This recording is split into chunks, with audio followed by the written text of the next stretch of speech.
অনুপ্রেরণার আরেক নাম। মানে খাইতে খাইতে তো শেষ হয়ে যাচ্ছ তোমরা। মিস্টার ব্রেইনলেস, আমি আপনাকেই বলছি, ব্রেইন থাকলে বোঝার কথা। 350 টাকা বইয়ের দাম। নবীজি কি পদ্ধতিতে চিকিৎসা করছে? পুরো বইয়ের পাতা দেখছো? হ্যাঁ, তসব বিলালে বইটা আনেন নাই? হ্যাঁ, বইয়ের মধ্যে কিচ্ছু নাই। 34 পাতার একটা বই, যে এরকম 100 টাকা খরচ হয় না। এই বইটা তুমি 1000 টাকা কেমনে বিক্রি করো? এটা ভক্তদের ভালোবাসা, এটা মানুষের ভালোবাসা। আমার কাছে 1000 দিয়ে নিচ্ছে। ওই 2 পাতার একটা গুগলে সার্চ দিলে ওরগুলা বাণী অহরহ আসবে। ওই যে বই লিখছে, আমি চ্যালেঞ্জ দিয়ে বলতে পারি, আমি যদি 6 ঘন্টা বসে থাকি ওই রকম বই আমি 2টা লিখবো।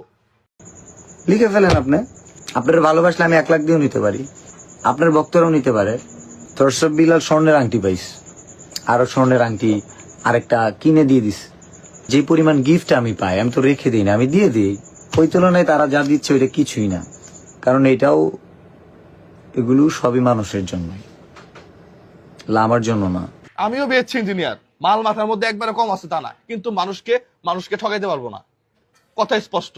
ঘুমাইতেছি না, জলে ব্যবসাপাতি কম চলে, অনেকেরই লেগে যাচ্ছে। থরসব বিলাল আসলে কি একটা অবস্থা। আমার রেস্টুরেন্টে দম বিরিয়ানি 200 টাকা পাওয়া যায়, যেখানে খরচ আছে 180 টাকা। আমার রেস্টুরেন্টে আমি যে মাংস খাওয়াই, সাধারণ মানুষ যেগুলা মাংস কিনে নিয়ে আসে একবারে বড় গরুর, ওই মাংস দিয়ে কালা ভুনা করে খাওয়াই। একই খাবার 5 স্টারে গেলে আপনার প্রায় 600 টাকা লাগবে, আমার এখানে 250 টাকা দিয়ে খায়। আবার এখন থরসব বিলাল একটা ওয়েবসাইট খুলছে, thorsabbilalbrand.com, কি 100 টাকার বই 1000 টাকা বিক্রি করে ফেলতেছে। আর 500 টাকা কেজি গরু মাংস 600 টাকা কিনা আমরা বিক্রি করতে পারতেছি না, খাচ্ছে না। জলে কেন ভাই? অনেকেই তো ব্যবসা করে। 250 টাকা দিয়ে যে জায়গায় গরুর মাংস পাওয়া যায়, থরসব বিলাল 300 টাকা দিয়ে চা বিক্রি করে আসছে। এখন আমি যদি কই 5 স্টার হোটেল ওগুলো 600 টাকা, আমার এখানে ওগুলো 100 টাকা, বেটা তুই 5 স্টার হোটেলে ব্যাস, 5 স্টার একটা হোটেল দিলে 2 থেকে 300 কোটি টাকা লাগে। কেন রে ভাই, কি সমস্যা? ব্যবসা হয় না? আইডিয়া শেয়ার করবো। থরসব বিল্লাল হিউজ পরিমাণ ভ্যালু কামাইছে। ওয়েল, তোমার এই ভ্যালুটাকে কাজে লাগে মানবিক কাজ করো, অন্য কাজ করো, ঠিক আছে? বইটা তুমি 100 টাকা করে বিক্রি করতা, 150 টাকা করে বিক্রি করতা। আমার কাছে আসার পর আমি বলছি যে এটা কি হইলো, তাহলে তো শত শত মানুষ প্রচারিত হচ্ছে। আমি বলছি তোরে বই কিনতে হবে ভাইয়া, আমি কাউকে বলছি বইটা কিনতে হবে। এটা কি বিসিএস চান্স পাবে? এটা কি মেডিকেলে চান্স পাবে? এটা কি পাঠ্য বই? এটা না কিনলে পরীক্ষার প্রশ্ন কমন পড়বে না।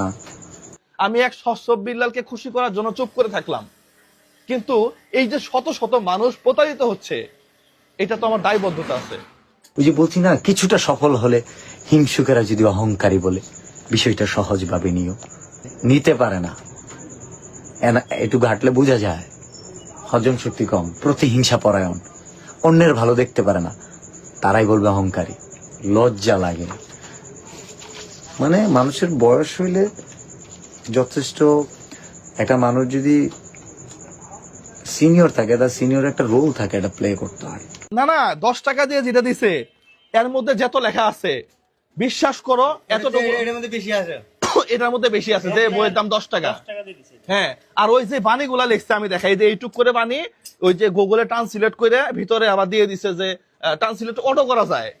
এখন আবার হাতে বই লিখছে 10,000 টাকা করে নাকি। বইটা পড়া অনেকে ভারতের অনেকে মুসলমান হইছে। হ্যাঁ, এগুলা ধোঁকাবাজি। 1 টাকার দেন মোহর হয়, আবার 1 কোটি টাকার দেন মোহর হয়, 100 টাকার বইও হয়। এই ছাগল, 12,000 টাকা বেতনে চাকরি করা ছেলেটা যখন মাসে 15 লক্ষ টাকা ইনকাম করে, ওইটা বেশি হয়ে গেছে মনে হয় না? যখন তার আর্নিং এর রেমিটেন্সই আসে 40-45 হাজার টাকা, যেই রেমিটেন্স, যার মাসিক ইনকামের রেমিটেন্সই 40-50 হাজার টাকা ব্যাংকে জমা হয়, এদেশে এই দেশে পায়, এই দেশে আসে রেমিটেন্স।